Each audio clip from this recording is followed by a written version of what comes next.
Welcome back to the channel. I'm here to help you fall asleep tonight.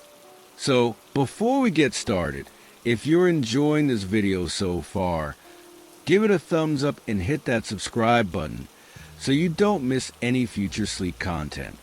And don't forget to tap the notification bell so you know when I upload new videos to help you drift off. Whether it's late at night for you or you're catching this during the day, I hope this video helps you relax. Now, get comfortable and cozy in your bed. Take a deep breath, let your eyes gently close, and get ready to drift off to sleep. Dr. David Vance was a genius, a man who saw the world in numbers and equations. One day, those numbers led him to a terrifying conclusion. The world was ending. He didn't share the specifics of his doomsday prophecy, but his actions spoke volumes. He quit his prestigious job, sold everything he owned, and retreated to the remote wilderness with his young wife, Sarah. 15 years and 5 children later, the Van Cess were a local legend. They lived off the grid, wealthy and eccentric, their lives dedicated to prepping for the apocalypse. They were also surprisingly approachable. Their larger-than-life personalities and bizarre requests for survival supplies a source of amusement and fascination for the townsfolk. When the pandemic hit, the Van Cess disappeared. No more trips into town, no more orders for concrete and steel. We assumed they were hunkered down in their bunker, prepared for the collapse of civilization. After all, if anyone could survive a global crisis, it was the Van Cess. But as months turned into years, their absence became unsettling. The truth, when it finally emerged, was far more disturbing than anyone could have imagined. A distress call from the bunker, a child's panicked voice pleading for help. The police arrived to find the bunker sealed shut. When they finally breached the entrance, they were met with an eerie silence. The Van Cess were gone.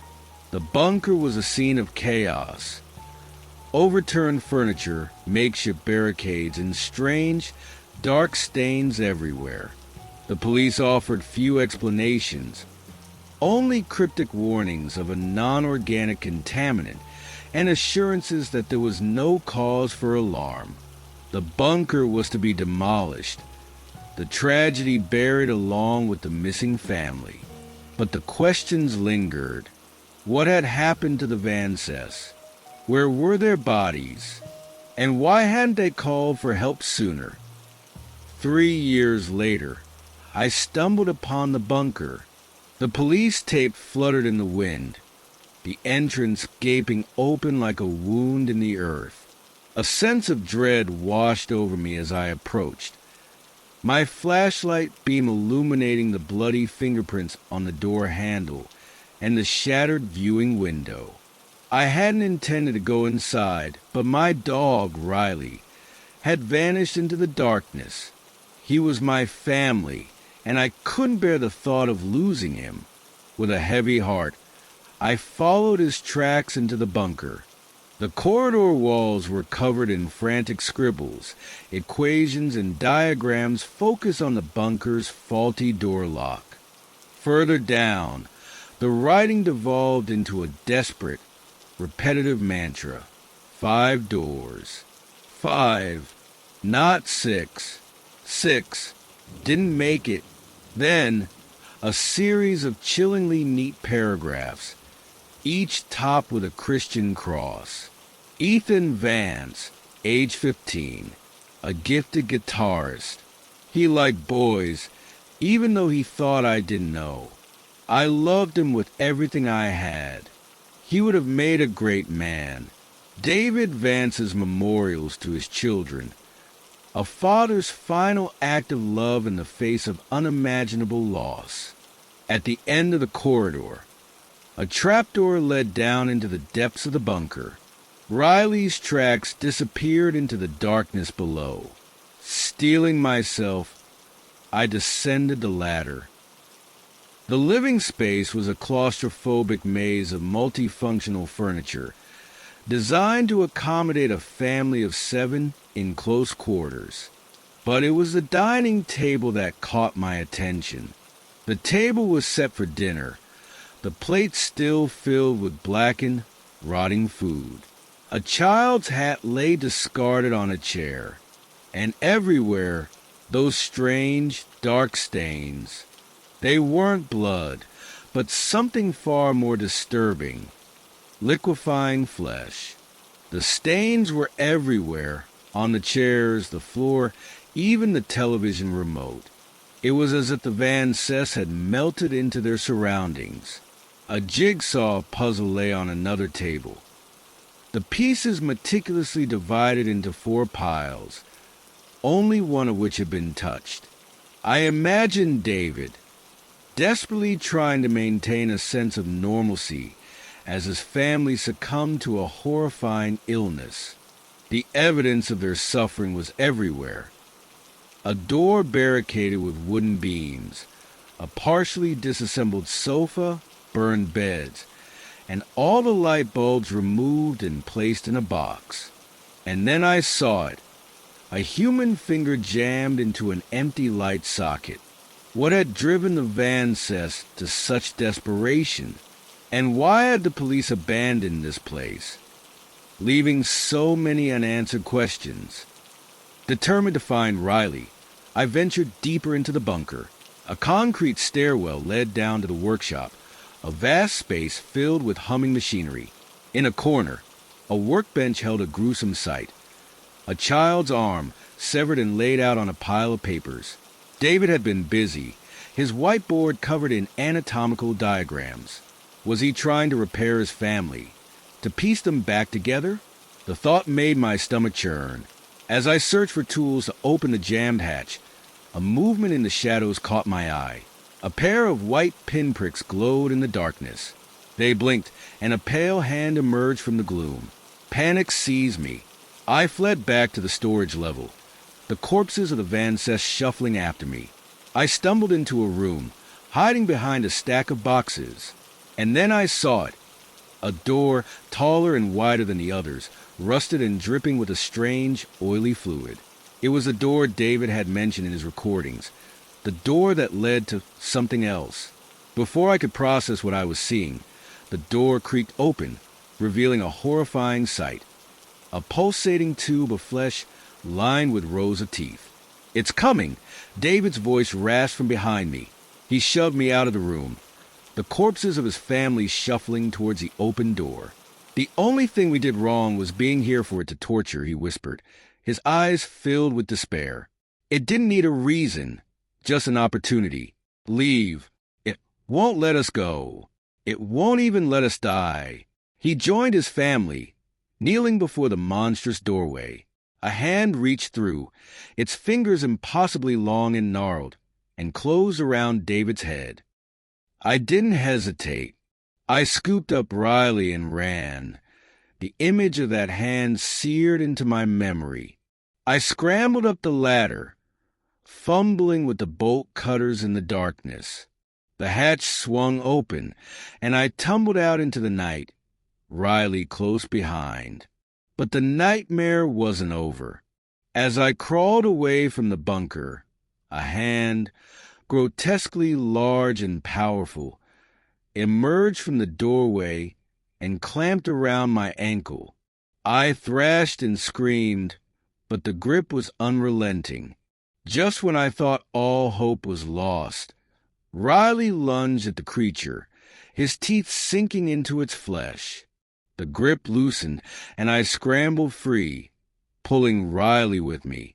We didn't stop running until the bunker was out of sight. I woke up in the hospital, delirious with pneumonia. The sheriff visited, asking cryptic questions about what I had seen. I dismissed his inquiries, desperate to forget the horrors of the bunker. But the memories lingered, haunting my dreams. I moved away, hoping to escape the shadows of the past. But the past, it seemed, had followed me. One day, the shortwave radio in my basement crackled to life. A man's voice, distorted and desperate, whispered from the static. "Let them go, let them go, let them go." It was David Vance, trapped in an endless nightmare, his plea echoing through the void. And I knew with chilling certainty that the creature in the bunker was still waiting, searching for its next opportunity.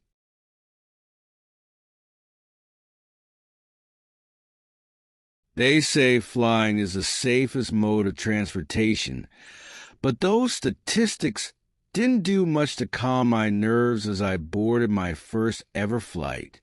An article I'd read in the airport lobby, detailing the 86 commercial plane accidents from the previous year, had only amplified my anxiety.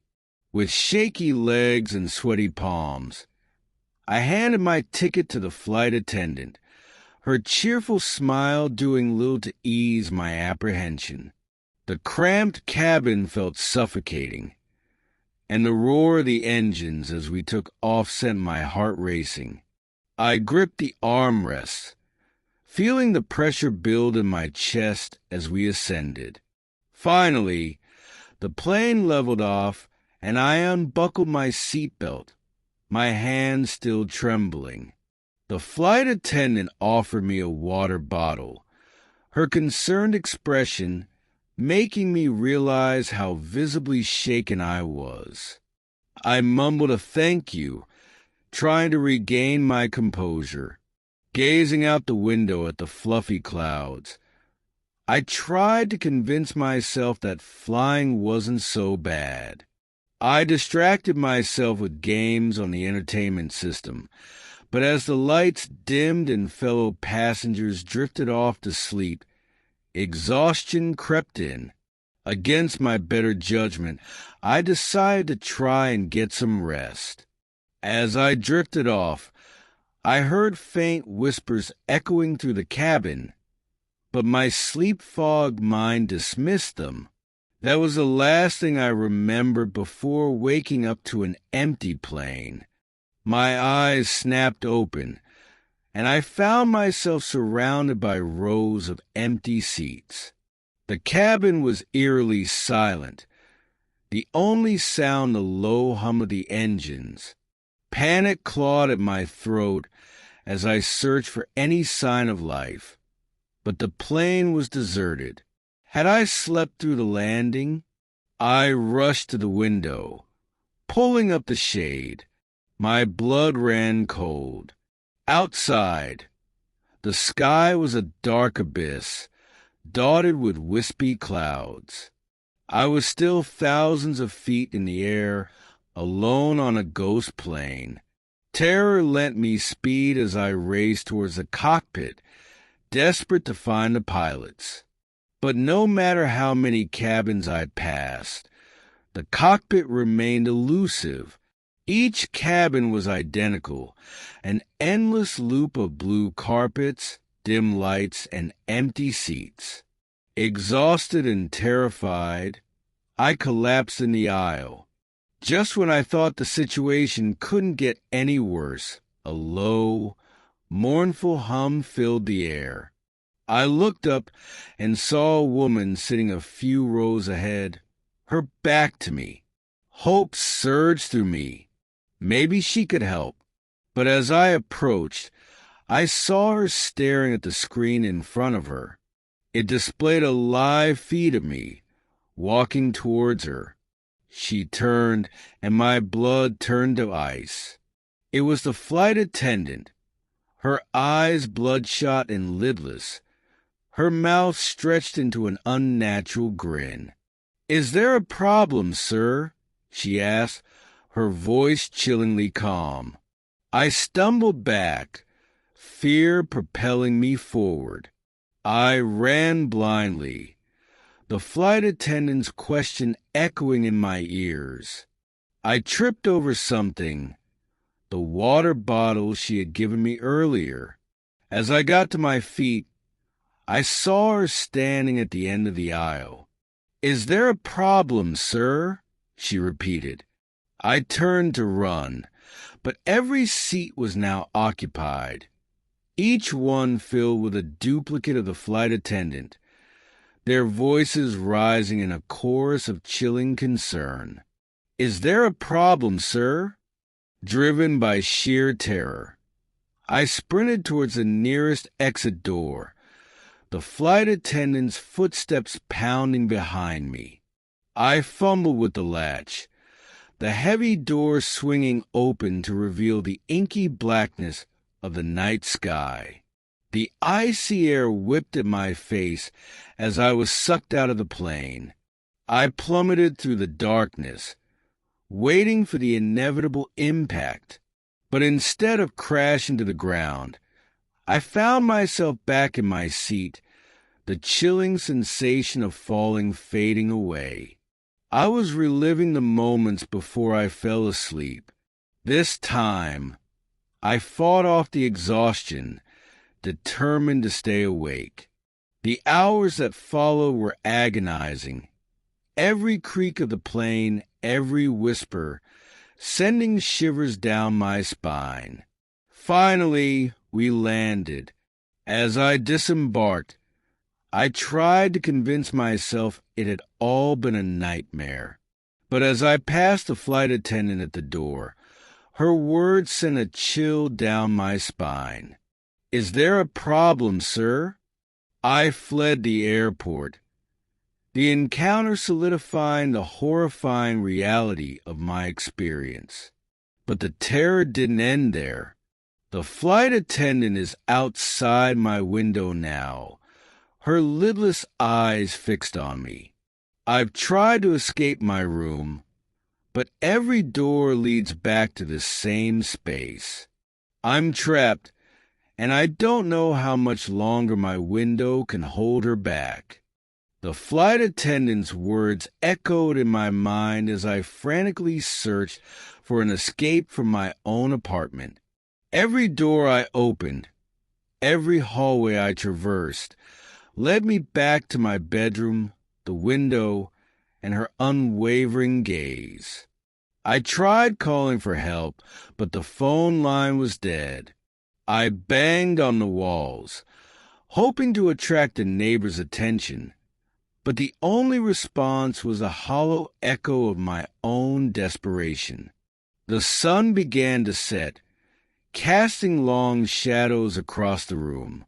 The flight attendant's silhouette grew larger, more menacing against the fading light. Her smile seemed to widen, her lidless eyes burning into me.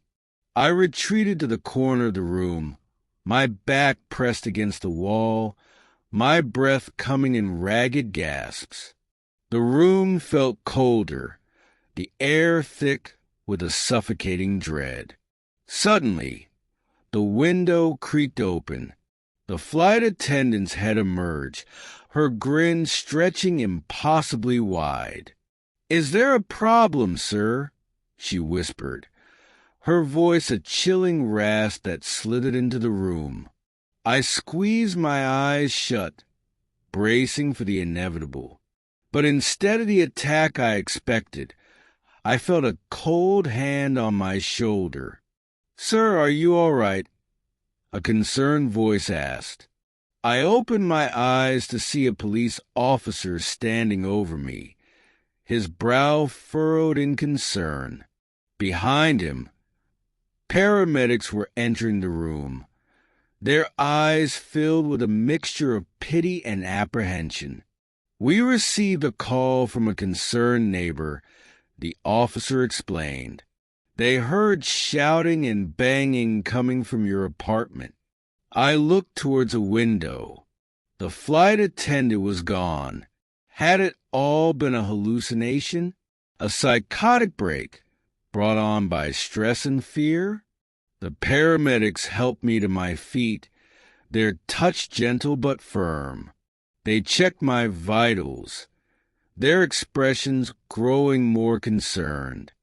"Sir, you seem to be experiencing a severe episode of something," one of the paramedics said, his voice hesitant. "We need to get you to the hospital for evaluation." I didn't resist. I was exhausted, confused, and terrified. As they led me out of the apartment, I cast one last glance at the window. It was closed, the glass reflecting the fading light. But in the depths of the reflection, I thought I saw a flicker of movement, a hint of a smile. The hospital was a blur of tests, scans, and questions. Doctors probed my mind, searching for an explanation for my bizarre behavior and hallucinations. They diagnosed me with acute stress disorder, prescribing a cocktail of medications to calm my nerves and help me sleep. But the medication couldn't erase the memory of the flight attendant, her chilling question, her haunting presence. I was released from the hospital, but the fear lingered, a constant shadow in the corners of my mind. I tried to return to my life, to my routine, but the world felt different, tainted by the experience. I saw the flight attendant everywhere, in the faces of strangers, in the shadows of the night. Her question echoed in my mind, a constant reminder of my vulnerability. One evening, as I sat in my living room, trying to distract myself with a movie, the phone rang. I hesitated, a shiver of apprehension running down my spine. But I answered, my voice trembling. "Hello. Is there a problem, sir?" the familiar voice asked, chillingly calm. I dropped the phone, my heart pounding in my chest. I looked around the room, fear gripping me. She was here. I could feel her presence, a cold, suffocating weight in the air. The television flickered, the image distorting into the flight attendant's face, her lidless eyes boring into mine. Her smile widened, her voice echoing from the speakers. "Is there a problem, sir?" I scrambled to my feet, backing away from the television. The room seemed to shrink, the walls closing in on me. I was trapped, with no escape from the haunting question that followed me wherever I went. And as I write these words, I can hear her voice again, whispering from the shadows. "Is there a problem, sir?" The question lingers, unanswered, a chilling reminder that I may never truly escape the terror of that flight.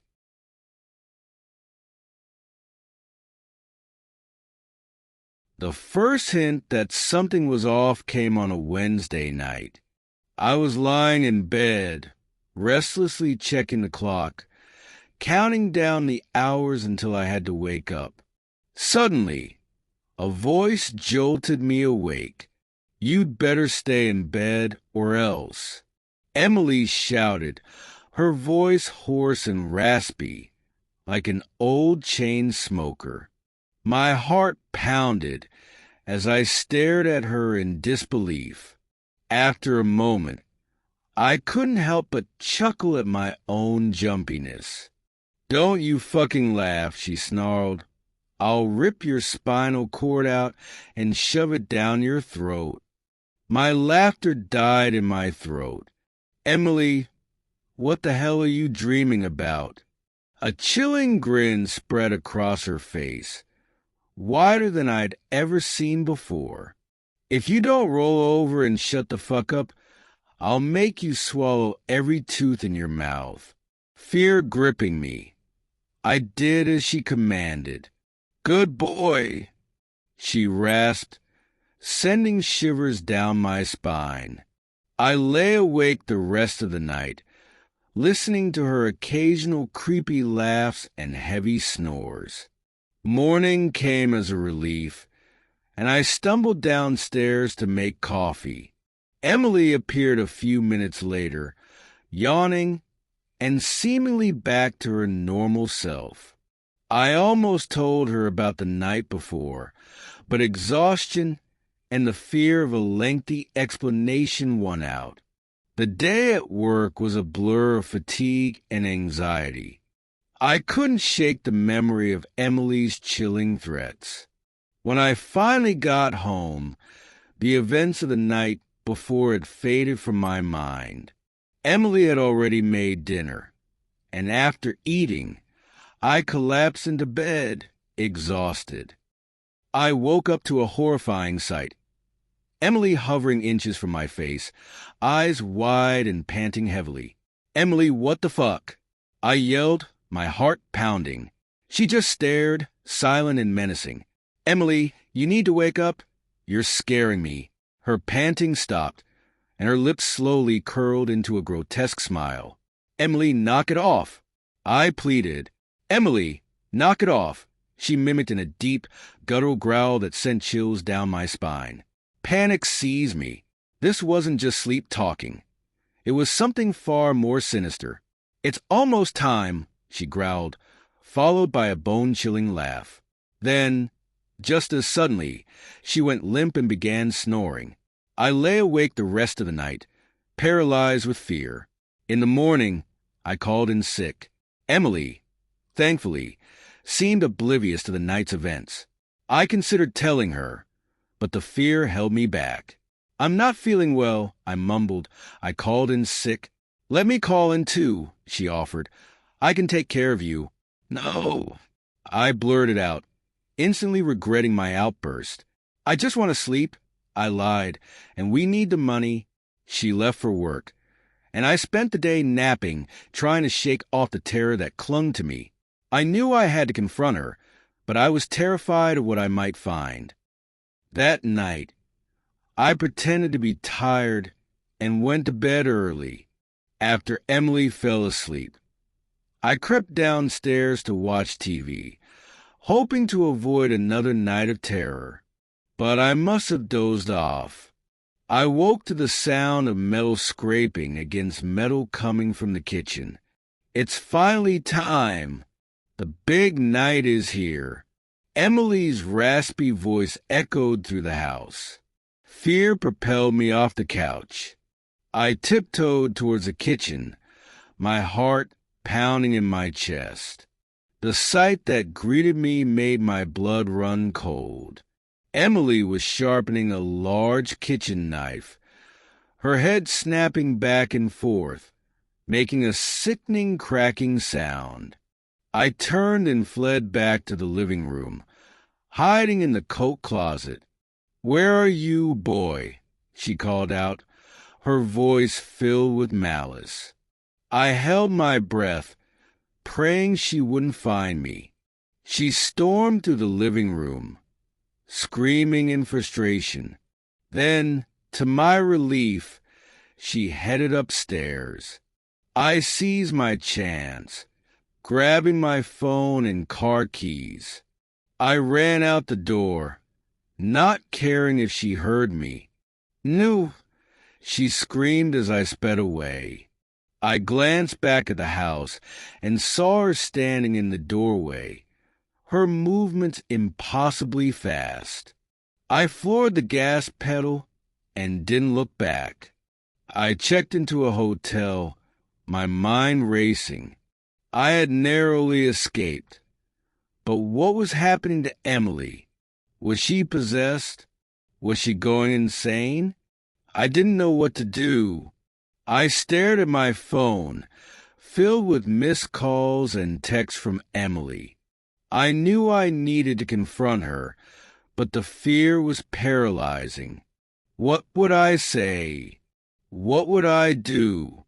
I was lost and alone, facing a terror I couldn't comprehend. The hotel room felt suffocating, the silence broken only by the pounding of my heart. I couldn't run forever. I had to face Emily, to understand what was happening. With trembling hands, I called her. "Alex." Her voice was soft, laced with concern. Where are you? I've been so worried.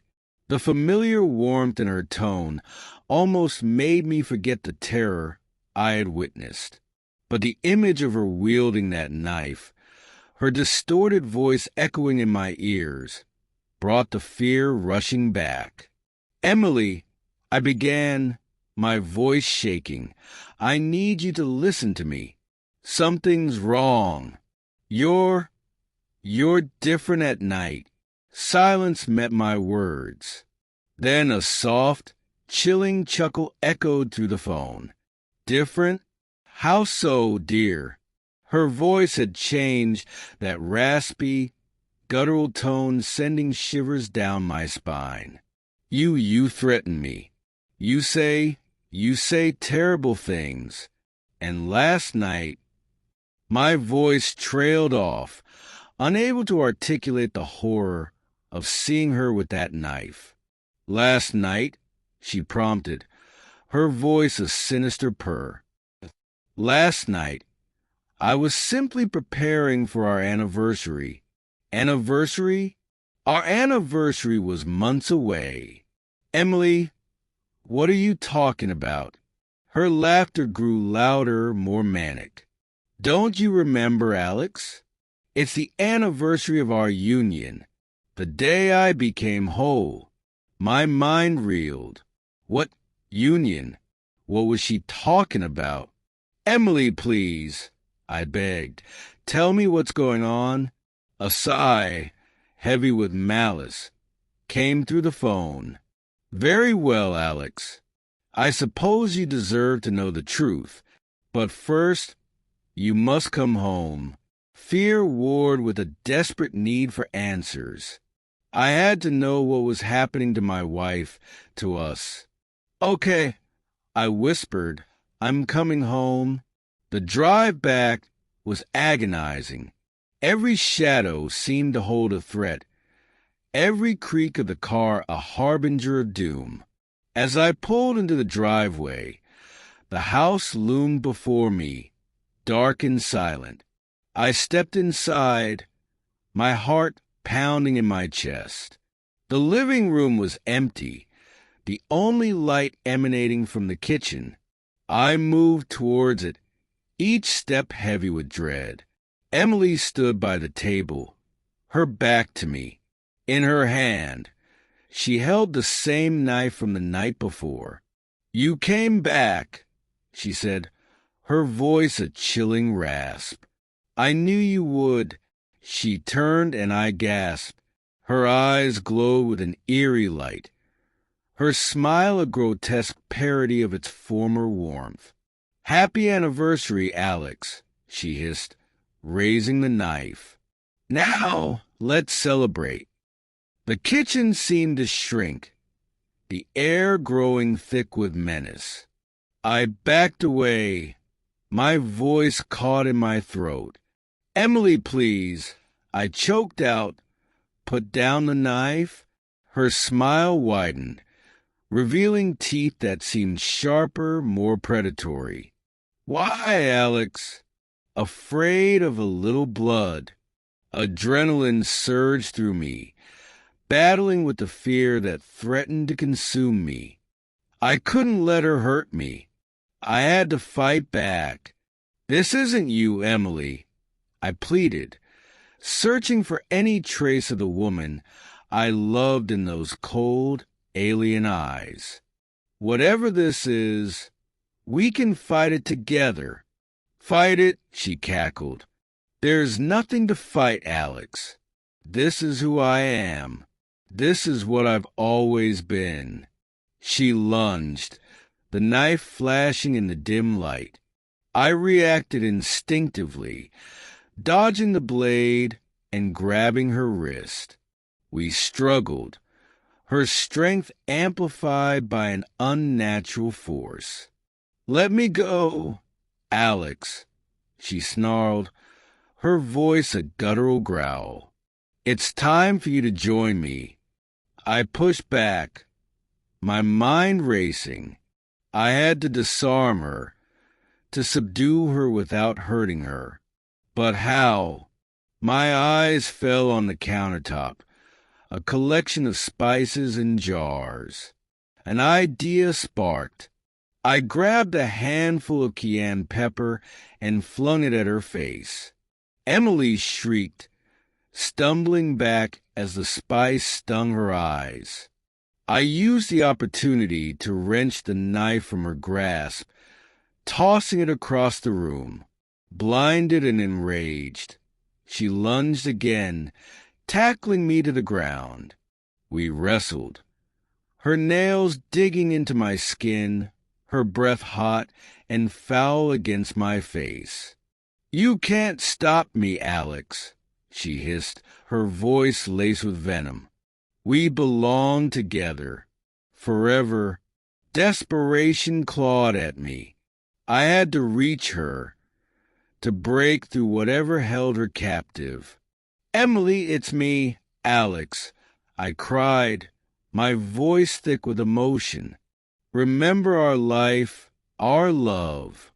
We can have that again.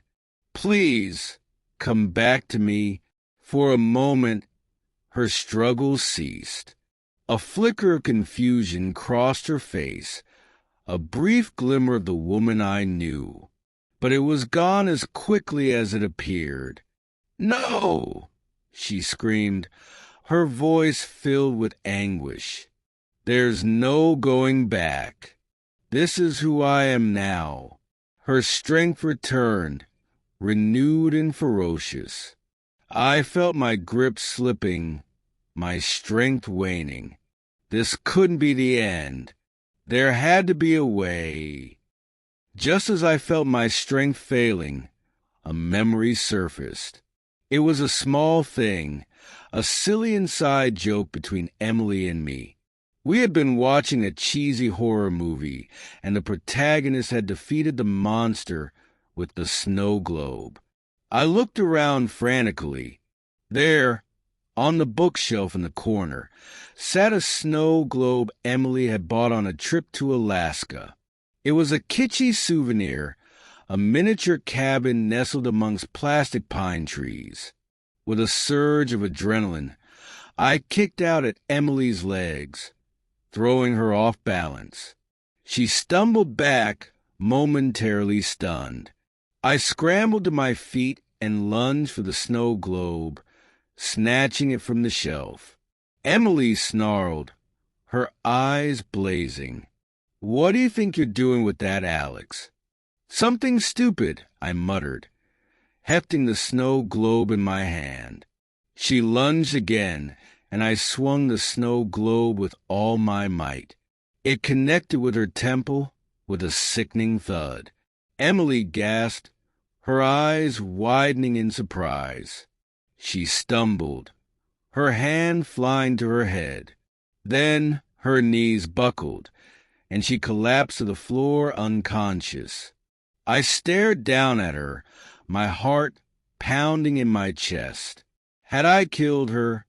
I knelt beside her, checking for a pulse.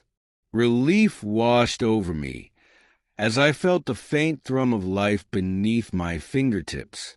What had I done? What had I unleashed? I had hurt my wife, the woman I loved more than anything in the world. But what choice did I have? As I looked at Emily's unconscious form, a wave of exhaustion washed over me. The adrenaline that had fueled me through the fight drained away, leaving me trembling and weak. I sank to the floor, my back against the wall, the snow globe still clutched in my hand. What now? I had no answers, only a deep, gnawing fear for Emily, for our future. I closed my eyes, willing myself to stay awake, to protect her, even in her unconscious state.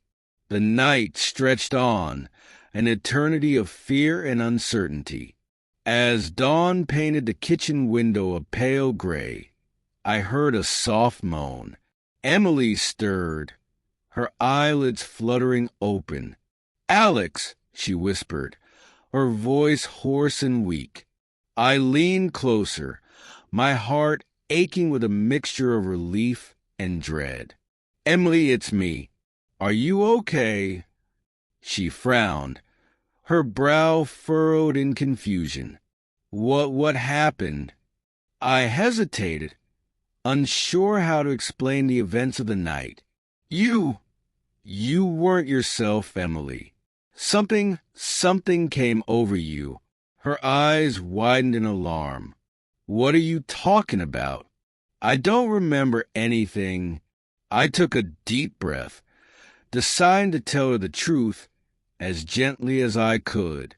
I recounted the terrifying episodes, the threats, the knife, the struggle. As I spoke, Emily's face paled. Horror and disbelief warred in her eyes.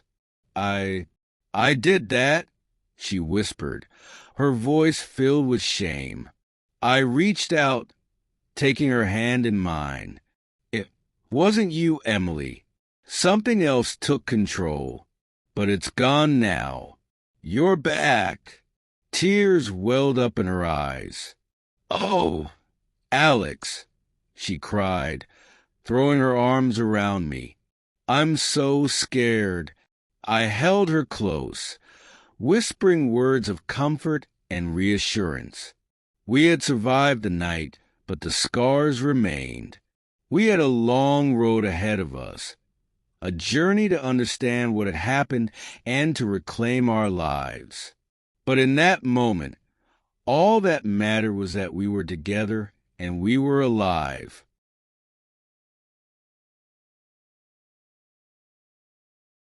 From the age of 8, I've been haunted by a sound.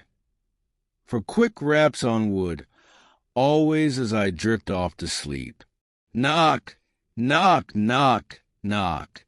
It would jolt me awake, heart pounding, the silence in my room amplifying the lingering fear. My parents, understandably, dismissed it as an overactive imagination. I was a hyperactive kid, a constant source of chaos and defiance. They figured I was just trying to avoid bedtime. But the knocking was real, and it was always followed by unexplained injuries. Cuts, bruises, scratches that appeared overnight. My parents, chalking it up to my clumsiness and sensitive skin, never took my concerns seriously. Even in college, the phenomenon persisted. My girlfriend, Kristen, was initially alarmed by the mysterious wounds, but I convinced her it was nothing to worry about. I didn't want to scare her away. One night, lying beside Kristen, I heard the familiar knocking. I ignored it, not wanting to seem crazy. That was my biggest mistake. I was ripped from sleep by a force that threw me onto the cold, hard floor. A giant beast, towering over me, its claws digging into my flesh. "You're finally on time today, babe," it snarled, its voice a guttural growl. "We have time to go all the way today. It's a very special day." The creature was monstrous, its fur matted and thick, its breath foul, its eyes glowing with a predatory hunger. It pinned me down, its claws raking across my chest, leaving deep, bloody furrows. I thrashed and screamed, but it was no use. The beast leaned in, its rancid breath hot on my face, its tongue a grotesque, flickering thing. Just as it was about to sink its teeth into me, the world started to shake. The beast was pulled away, its grip loosening. And oh, it roared, its claws slicing across my face as it vanished. Kristen was shaking me awake, her voice filled with concern. Then she saw my face, the deep gashes, the blood soaking the sheets. Her screams echoed through the room. The hospital stitched me up, but the scars remained, a constant reminder of that night. I finally confessed to Kristen about the knocking, the years of unexplained injuries. She was terrified, but she didn't leave me. She promised to stay awake with me, to protect me from whatever lurked in the darkness. We've managed to survive, but the fear is always there. I can feel the beast's rage, its frustration at being denied its prey. Every night, I pray I won't hear the knocking. Every time I hear about someone dying peacefully in their sleep, I wonder if they truly did. For me, sleep is a battlefield, a constant struggle against an unseen terror. So if you hear the knocking, don't ignore it. Don't make the same mistake I did, because on the other side of that sound, something monstrous awaits.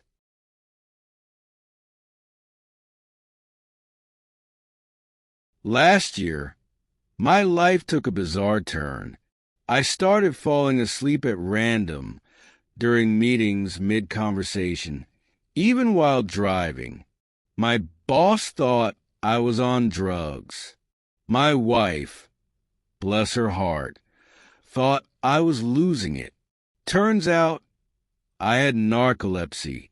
Losing my driver's license was a blow, but it was nothing compared to the daily commute with my wife, Emma. She's a wonderful woman, truly, but she has this uncanny ability to find fault with everything and everyone, especially when she's inconvenienced. And trust me, having to drive your narcoleptic husband across town every day is a major inconvenience. The first few weeks were brutal. Emma's mood was darker than a storm cloud, and every traffic jam, every red light, was somehow my fault. It's not like I chose to have a sleep disorder, but try explaining that to someone who once blamed me for getting run over by her car. Long story, don't ask.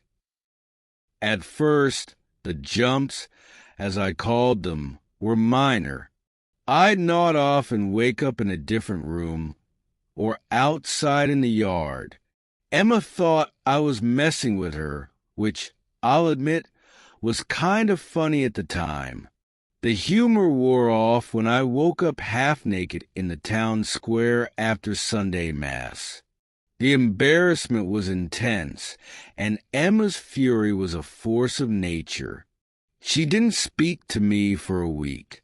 She finally started to believe me when she witnessed a jump firsthand.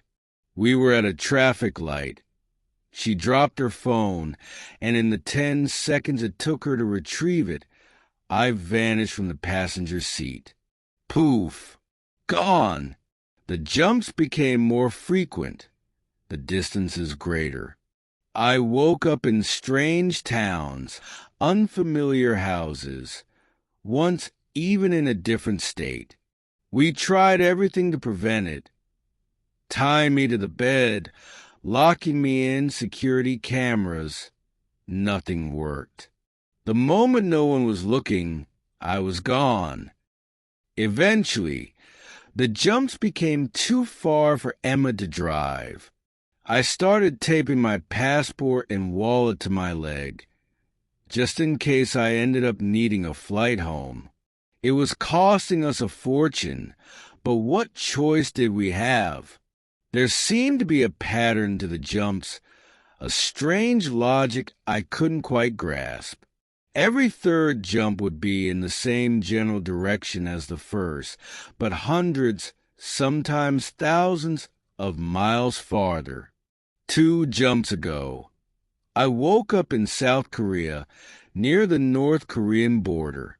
Now, I'm facing the terrifying reality of where I might end up next, and I have no idea how to tell Emma, The thought of being trapped in a hostile country, unable to communicate, fills me with dread.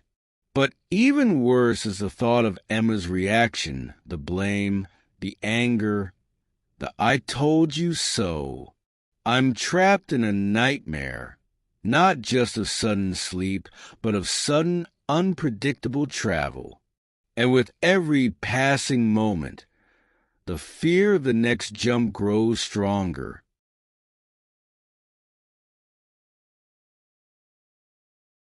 Victoria was everything I'd ever wanted in a girlfriend. We clicked instantly, our connection undeniable. When I graduated, moving in with her seemed like the natural next step. She had a great place, and I was eager to start our lives together. But something shifted after I moved in. The first night, Victoria, a night shift nurse, warned me about the noisy neighbors. I brushed it off, figuring it couldn't be that bad. I was wrong. At 2 a.m., the screaming started. It was relentless, a cacophony of angry voices, punctuated by the sounds of shattering glass and objects hitting walls. I tried to ignore it, to focus on my work, but it was impossible. The next day, I said nothing to Victoria. I didn't want to seem like I couldn't handle a little noise. But the second night was worse. The fighting escalated. And then came the banging on our back door, accompanied by blood-curdling screams. Someone was trying to break in. I grabbed a kitchen knife, my heart pounding, and leaned against the door, each blow sending shock waves through my body. The terror was palpable. Eventually, the assault subsided, leaving me shaken and exhausted. When Victoria got home, I told her about the attempted break-in.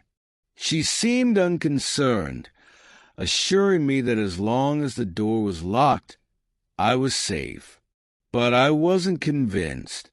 "I can't live like this," I told her, in constant fear. She promised to talk to the neighbors to resolve the issue. I wanted to believe her, but a knot of unease settled in my stomach.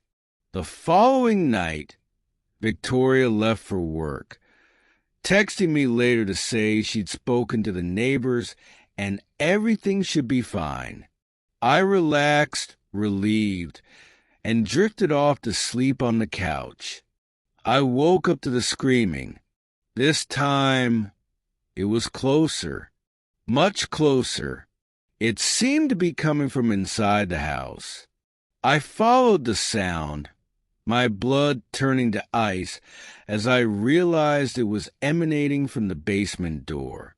The basement, the one place in the house I hadn't been. Panic clawed at my throat. The door was locked. I could hear screams, desperate pleas for help, coming from below. My uncle, a former locksmith, had taught me how to pick locks. I grabbed some paper clips and got to work. The lock clicked open, but the door wouldn't budge. I found a crowbar and forced it open. The sight that greeted me was beyond my worst nightmares. Dozens of bodies lay sprawled across the basement floor, all young men, their faces eerily familiar. Above them, a jar glowed with an otherworldly light, filled with screaming faces, their souls trapped and tormented. The stench of death was overwhelming.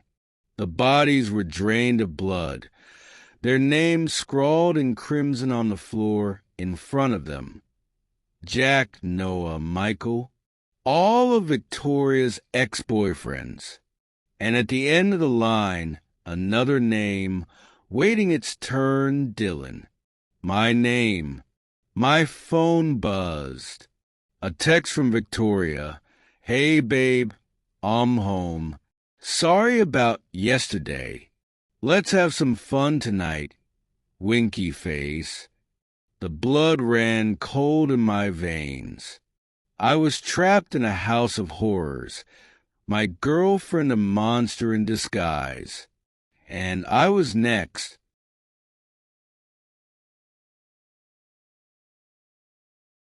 I'll never forget that hike. The Pacific Crest Trail, the camaraderie, the breathtaking scenery. It was pure bliss.